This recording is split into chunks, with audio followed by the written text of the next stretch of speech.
Breaking news. This is Ivan Razak. And at approximately 1300 hours today, due to unseasonal rains, a major chemical spill is being reported at the Wayland Corporation's Sunset Mine near Ratunia. It appears that a part of the main tailing dam containing toxic waste material has collapsed into the Hutsia River.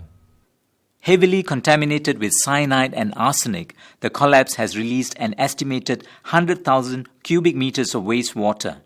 As we speak, floodwater contaminated with heavy metals is being carried towards the city of Ratunia, and there are concerns that this will carry on into neighbouring Burland.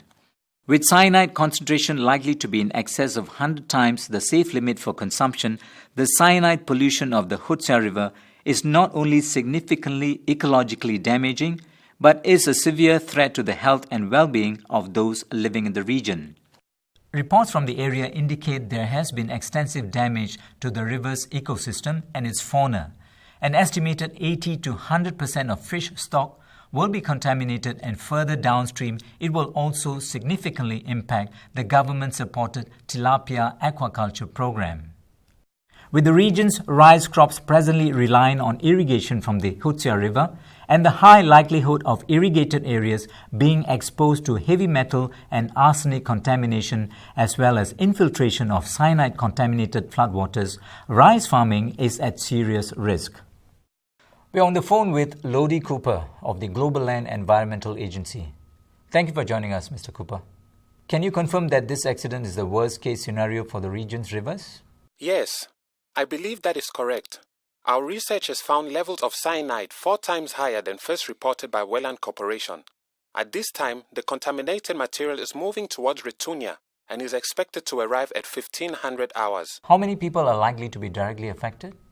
Over 3,000 people are likely to be directly affected. Floodwaters are expected to raise the Hutsia River level by approximately 3 meters and will inundate the lower parts of the town, potentially flooding 530 homes and businesses with toxic material.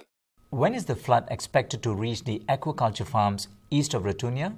At 1530 hours, the flood is expected to reach the aquaculture farms east of Ratunia. The mechanical impact of the flood waters is expected to cause severe damage to the facilities, and the heavy concentration of cyanide is likely to destroy most, if not all, of the fish stock. Thank you very much.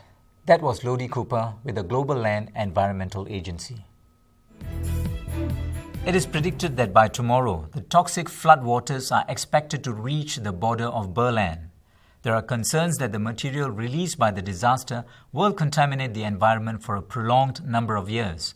The concern over the persistence of heavy metal pollutions continues to grow as lack of governmental and corporate regard for the environment shows no signs of improvement. This is obviously just the beginning. We'll be bringing you more as this story develops. Felicia Porfiros is coming up right now with the Global Land Report. I'm Ivan Razak. This is GBC News.